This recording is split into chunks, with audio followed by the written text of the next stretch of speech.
A woman dies in a terrible crash and the drunk driver of the other car skips out on his bond. The details of the case involving Sarah Root and Eswin Mejia are widely known.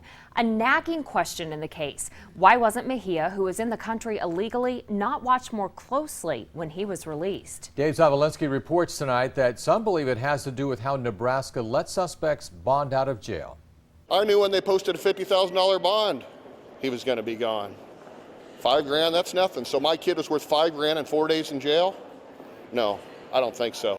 Eswin Mejia has not been seen since he skipped bond in late February. Had he had been on commercial bonds, we would have known where he was at all times. Sean Schooley is a commercial bondsman. His job?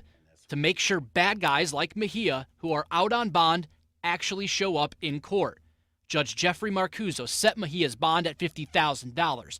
But in Nebraska and only 6 other states, that means he only needed to pay 10%, just $5,000, to the court to get out of jail. But in 43 other states, including Iowa, it can be done differently. A suspect can pay 10% to a commercial bondsman, and then the bondsman comes to the court and pays them the full price of the bond.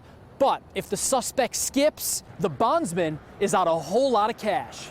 It creates a powerful incentive for the bondsman to keep a tight watch on suspects like Mejia and make sure they don't run. I would have put a babysitter on him. We don't get paid unless he goes to court. We lose money if he don't.